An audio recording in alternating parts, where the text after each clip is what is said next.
Fire Emblem Echo, Shadows of Valentia, the presentationally beautiful and functionally controversial semi-hit remake of a game with dialogue like this, has come under fire from time to time and has faced many accusations of poor storytelling, with people saying everything from formal arguments like the high-quality presentation tricks people into thinking the story is good, as if aesthetics are more treacherous than beneficial to a game's quality, all the way to content arguments like the game is thematically inconsistent.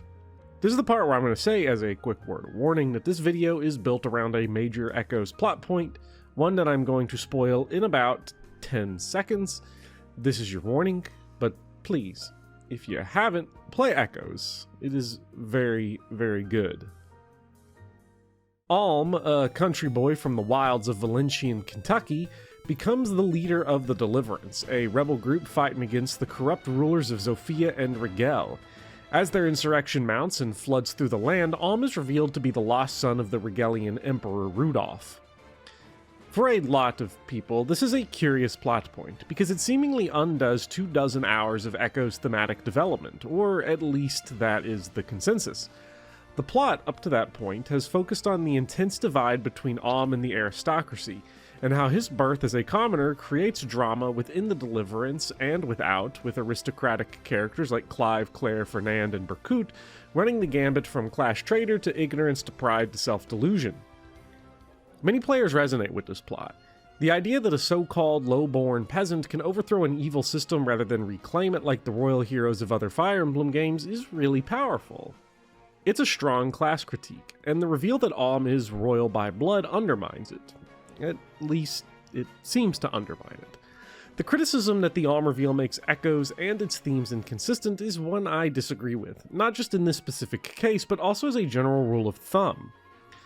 As a criticism, saying that a story is thematically inconsistent is a misunderstanding of what themes are and where they come from.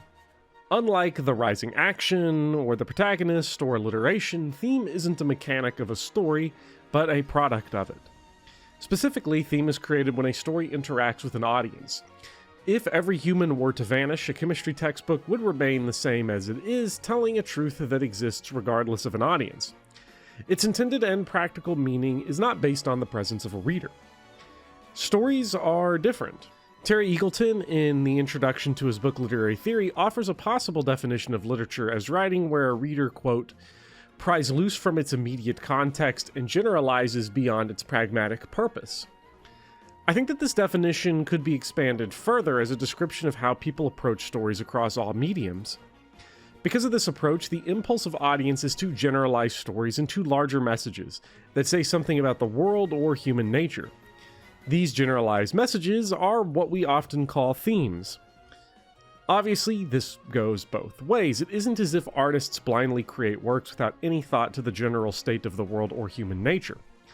When we account for this, we see that themes exist on the outside of the text. Themes can inspire a story and be inspired inside the mind of audiences, but they are not mechanics of a story. It's in this sense that a story cannot fit a theme, but a theme must fit a story, as any theme is inspired by the text rather than existing in it. When we look at Echoes, we can see how players end up thinking that the game is thematically inconsistent. Throughout the early game, the player's myopic view of the story, a view limited by how little of it they've seen, leads many to see the story as one with a theme of hard work over inheritance, with the common farm boy smashing through the entitled aristocrats and royals of Zofia and Rigel. When it's revealed that Alm is of royal blood, this doesn't violate that theme or contradict it. As a piece of the story, that theme never existed outside of the player's head. Because of how long Echoes is, and because of how powerful first impressions are, many players simply fall in love with their first thematic reading of the game.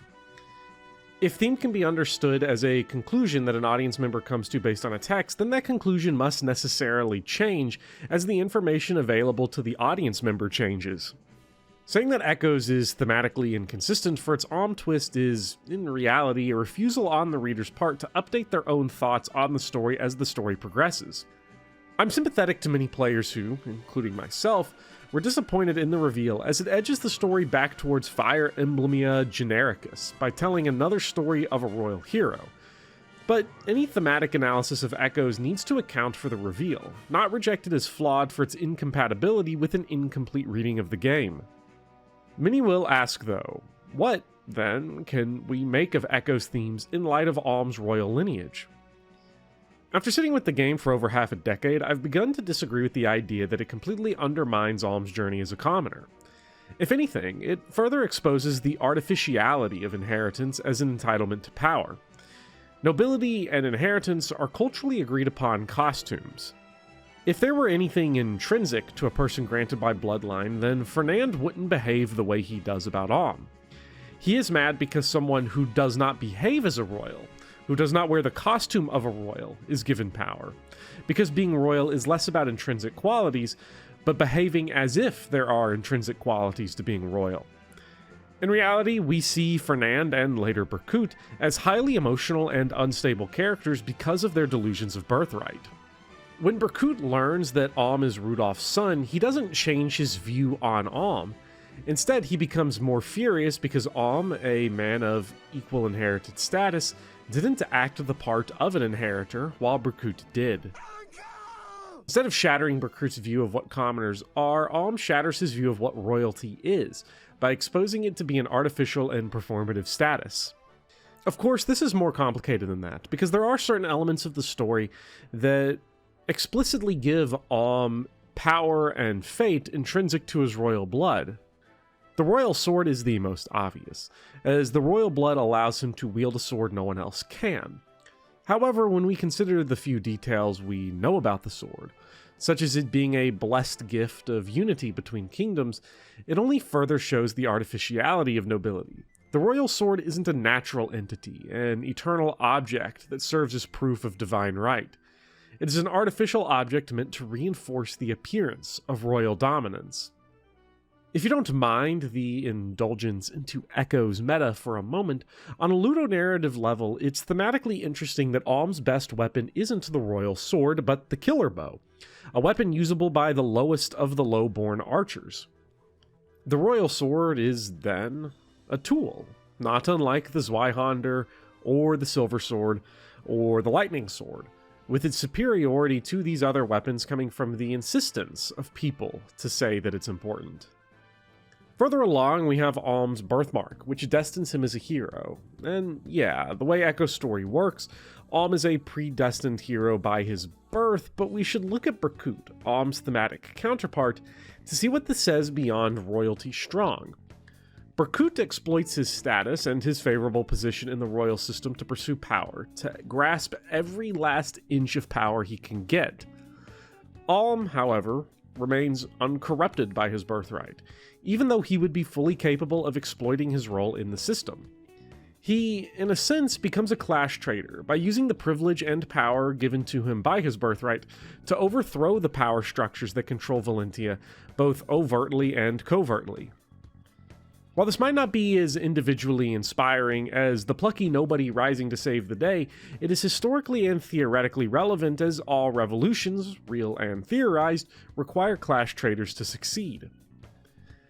And it is here that we can see that not viewing themes as prescriptive allows for themes to become more complex and engaging as stories grow, rather than viewing stories as maintaining or betraying their themes. Echoes is a perfect encapsulation of this, and it teaches us the very important analytical lesson to never trust your first impressions, because your first impressions are never truly as deep as you can think or engage. Your Excellency! My army has no place for the weak. You'll remain here and watch in quiet. No. Please. Have mercy, sire. Your Excellency! Uncle!